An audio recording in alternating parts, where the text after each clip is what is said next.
Kita dengar ada sekelompok kaum muslimin yang mengaku ahlus sunnah, bahkan paling nyunah, melabeli para penceramah akhir zaman dengan sebutan peramal, bahkan dukun. Kita kaget, kok bisa begitu?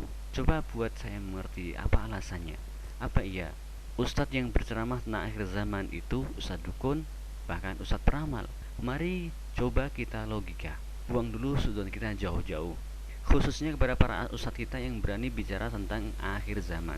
Gak banyak loh ustadz yang berani menjelaskan kepada umat Imam Mahdi, Dajjal dan konspirasinya. Mereka lah ustadz akhir zaman yang berani menanggung risiko, berani menghadapi konsekuensi berat karena isi ceramahnya itu. Mereka lah yang telah berusaha memperkenalkan kepada umat bagian penting dari agama ini yang hampir mereka lupakan. Apa itu? Apalagi kalau bukan masalah akhir zaman, Imam Mahdi, Dajjal, Khilafah, dan lain-lainnya. Kalau bukan beliau-beliau para ustadz itu yang kita muliakan, lalu siapa lagi orang yang berhak untuk dimuliakan di negeri ini? Koruptorkah? Oke, langsung saja. Mari kita tinggalkan kefanatikan. Mari kita pakai akal sehat. Hari gini nyari orang waras susah loh. Gini, kita cari tahu dulu apa sih paranormal itu, apa sih peramal itu, apa iya ustadz sama artinya dengan dukun. Menurut Wikipedia, dukun atau orang pintar adalah sebuah istilah yang secara umum dipahami sebagai orang yang memiliki kelebihan. Kelebihan apa? Kita semua pasti tahu. Tentu kelebihan yang nggak dimiliki oleh semua orang. Kalau semua orang memiliki kelebihan itu, ya berarti ngapain juga jadi dukun? Mendingan jadi bisimen aja bosku. Kelebihan itu adalah kemampuan supranatural. Orang pasti sudah tahu kemampuan apa itu. Ya, kemampuan melihat bahkan berkomunikasi dengan makhluk gaib. Kemampuan itulah yang membuat dukun jadi terlihat sakti. Seakan-akan sakti bisa menerawang melihat masa depan.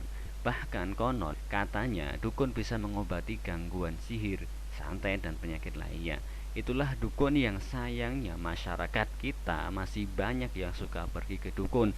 Padahal sudah jelas dukun itu tidak bisa apa-apa.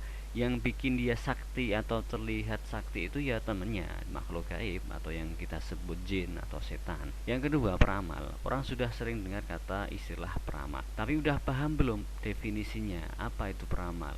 Masih menurut Wikipedia, silahkan Anda cek sendiri. Peramal adalah orang yang biasa meramal. Lalu apa itu meramal?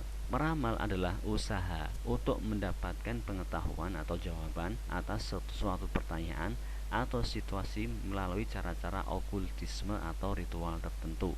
Ya, ramalan juga digunakan untuk mengetahui masa depan, tentu dengan cara-cara yang tidak rasional. Apa saja cara-cara yang tidak rasional itu? Silahkan Anda bisa cari jawaban lengkapnya di internet. Tidak berbeda dengan sebutan dukun, peramal, paranormal adalah bahasa Yunani yang intinya sama. Mereka menggunakan perantara jin atau setan untuk mengetahui hal-hal gaib di masa depan. Lalu bagaimana bisa menyamakan ustadz akhir zaman itu dengan dukun, peramal, dan sebutan negatif lainnya? Ada nggak ustadz itu melakukan ritual? Ya ada. Sholat, puasa, doa itu bagian dari ritual. Tapi ritual itu ada perintahnya dari Allah. Kalau ritual dukun ya nggak ada perintahnya dari Allah. Kalau dari setan iya. Wong jelas peristiwa yang diceritakan ustadz itu sumbernya ada, dalilnya jelas, di Quran ada, di hadis ada. Urusan dhaif, maudhu, hasan atau sahih itu kan ranahnya ahli hadis, ulama juga, manusia juga. Tapi gimana kalau sumbernya itu hadis palsu? Ternyata peristiwanya benar-benar terjadi. Piye, masih mau membantah juga? Orang guna, wong peristiwanya sudah terjadi di depan mata. Kalau sudah terjadi ya sudah, terjadilah. Akhirnya mau doif palsu sekalipun ya kita punya iman. Bukan kita yang nggak peduli dengan derajat hadis, tapi mbok ya mikir sih, mosok ustadz akhir zaman dibilang peramal. Jangan-jangan dirimulah yang peramal. Menuduh tanpa bukti, itu kan seperti peramal betulan. Makanya jadilah muslim yang pinter, yang cerdas, yang tidak fanatik pada golongan tertentu, tetapi hanya fanatik kepada Islam, bukan kepada ustadzmu, bukan kepada kelompokmu, bukan kepada golonganmu. Hati-hati loh, ini sudah dekat tanda-tanda hari kiamat. Jangan jadi pengikut ustadz-ustadz sesat, jangan jadi pengikut kelompok-kelompok sesat, jangan jadi pengikut golongan-golongan sesat.